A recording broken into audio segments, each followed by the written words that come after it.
अस्सलाम वालेकुम। असली कैदी कौन है? क्या वो जो किसी बड़े जुर्म में, किसी बड़ी जेल में, काल कोठरी में, बड़ी सलाखों के पीछे कैद किया गया है? क्या वो असली कैदी है?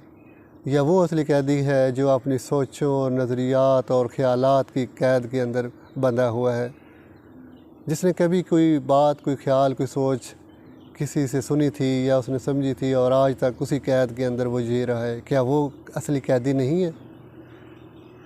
मेरे नज़दीक असली कैदी वो है जिसने कहीं कभी कोई बात सुनी थी, कोई ख़्याल पढ़ा था, कोई सोच पड़ी थी और आज तक उन्हीं ख़यालात की ज़ंजीरों के अंदर वो बंधा हुआ है और उसके दिमाग के अंदर वही ख़यालात और वही सोच है जो कहीं अरसा पहले उसने सुनी थी। जिसने अपने सोच और ख़्याल को बदलते ज़माने के साथ, बदलते हालात के साथ अपडेट नहीं किया, चेंज नहीं किया, बदला नहीं है। क्या वो असली कैदी नहीं है? जिसने अपनी आज की ज़रूरियात और आज के मामलात के मुताबिक अपने आप को, अपने ख़्याल को, फ़िक्र को आज़ाद नहीं किया, अपडेट नहीं किया, क्या वो कैदी नहीं है? यकीनन वो कैदी है और बहुत बड़ा कैदी है। क्या हम अपने ख़्यालात के कैदी नहीं हैं? क्या जो बचपन में हमें सिखाया गया, जो हमने पढ़ा, सीखा, समझा और उसी को हमने आफाकी सजाई समझकर ख़ुद को उसमें कैद कर लिया, क्या हम असली कैदी नहीं हैं? वो जो बात और मालूमात कहीं अरसा पहले हमें बताई गई थी और उसी को हमने सच मानकर आज भी उसी पे कायम व दायम है और अपनी ज़िंदगी गुजार रहे हैं, क्या हम अपने ख़्यालात और सोचों के कैदी नहीं हैं? क्या हमने कभी कोशिश की है कि अपने उन ख़्यालात को जो कई अरसा पहले हमने सीखे समझे थे, आज के ज़माने में उनको ज़रा परख लें कि आज दुनिया कहाँ पहुँची है, आज के हालात मामलात क्या हैं? क्या हम पे फ़र्ज़ नहीं है कि हम अपने ख़्यालात और सोच और फ़िक्र को आज़ाद करें और जो खुद साख्ता हमने जेल बनाई है अपने दिमाग की, जिसके अंदर हमने अपने ख़्यालात को कैद किया हुआ है, उन पुराने फ़रसुदा ख़्यालात को कैद किया हुआ है, क्या हम अपने आप के कैदी नहीं हैं?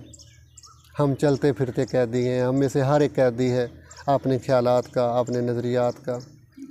और वो कैदी क्या नहीं है जिसने कुछ ख़्याल, कुछ नज़रियात समझ लिए और उन पे डट गया और उनको सच मान के रुक गया और ख़ुद को उसी ख़्यालात के अंदर कैद कर लिया? क्या वो कैदी नहीं है?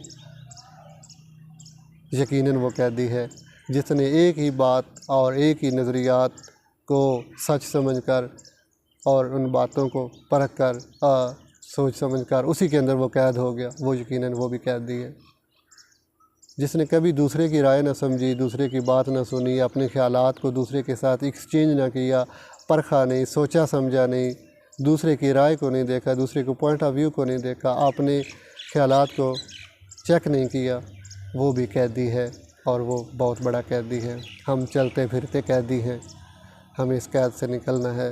हमने अपने ख़्यालात को आज़ादी देनी है, अपनी सोच और फ़िक्र को आज़ाद करना है ताकि वो देखे दुनिया के अंदर पहले क्या हुआ, आज क्या हो रहा है और आइंदा क्या होने जा रहा है। वो मुसलसल अपने ख़्यालात के ऊपर रिव्यू करता रहे, रिविज़िट करता रहे, उनको चेक करता रहे, उनको अपडेट करता रहे और बदलते ज़माने के साथ जो एक एक सेकंड के अंदर बदल रहा है उसके साथ साथ ख़ुद को भी बदले और अपने हालात व वाक़यात और मामलात को उस नए सोच और नए अंदाज़ और नई बात के साथ परखे और आगे बढ़ता रहे। हमें अपनी इस कैद से निकलना है, हमें ख़ुद को आज़ाद करना है। तो मुझे इजाज़त दीजिए। अल्लाह हाफ़िज़।